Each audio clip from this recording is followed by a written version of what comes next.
Ya, ini menarik karena bisa dikatakan ini merupakan kejadian pertama warga negara Indonesia menjadi tawanan perang atau tahanan perang di negara lain. Ini patut kita duga seperti itu.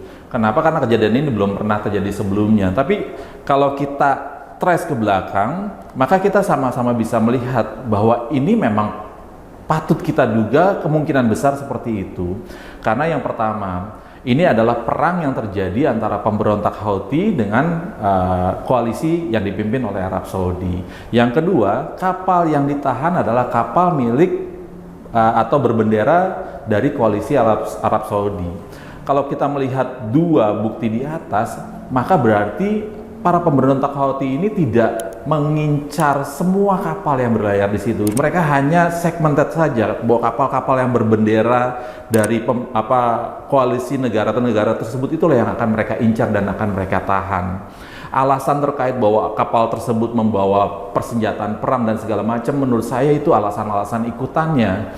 Tapi tujuan utama mereka adalah melakukan ini untuk melakukan istilahnya penahanan terhadap kapal tersebut dan kru kapalnya. Dan kalau kita mengacu kepada negara Indonesia sendiri, negara Indonesia sebetulnya sesuai dengan peraturan pengganti Undang-Undang 74 tahun 57 menjadi Perpu 23 tahun 59 itu dengan jelas mengatakan bahwa saat situasi perang, maka kapal-kapal dengan bendera Indonesia, baik kapal niaga maupun kapal jenis lainnya, itu bisa dijadikan menjadi kapal perang. Menurut saya, dasar berpikir inilah yang digunakan oleh para pemberontak Houthi terhadap kapal-kapal Arab Saudi tadi. Mereka mengasumsikannya bahwa kapal-kapal inilah kapal-kapal perang, karenanya patut kami tahan sebagai bentuk perlawanan kami terhadap situasi yang terjadi. Nah, ketika ternyata ada warga negara Indonesia yang secara kebetulan ada di kapal tersebut, maka warga Indonesia tersebut menjadi tahanan perang dari pemberontak Houthi ini. Demikian kurang lebih.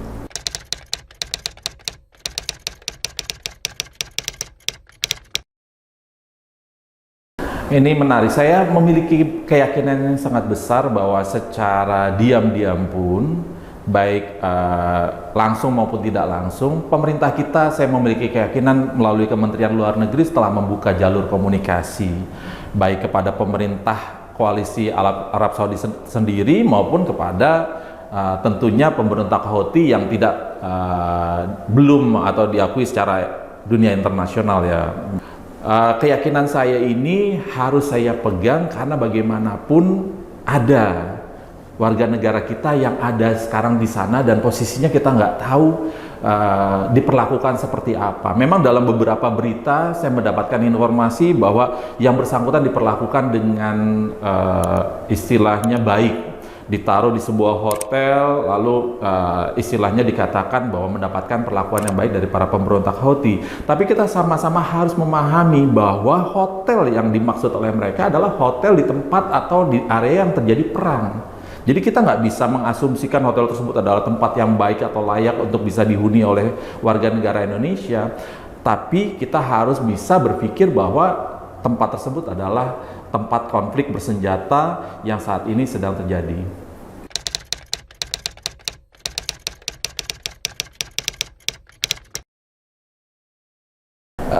Untuk komunikasi langsung antara pemberontak Houthi dengan Arab Saudi, saya belum memonitor. Tapi saya melihat dari track record ke belakang bahwa pemberontak Houthi ini beberapa kali melakukan pertukaran tahanan. Pertukaran tahanan antara pihak koalisi dengan pihak pemberontak Houthi, dan inilah menurut saya alternatif di mana pemerintah bisa masuk ke situ.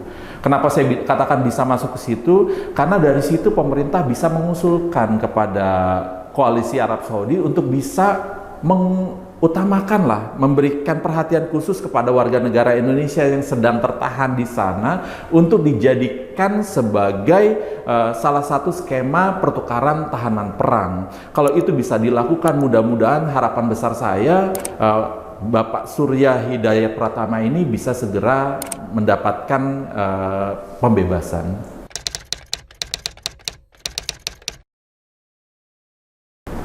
Bagi saya, harapan saya kepada pemerintah adalah satu, ini adalah warga negara Indonesia yang patut kita lindungi posisinya dimanapun dia berada sesuai dengan konstitusi yang kita miliki.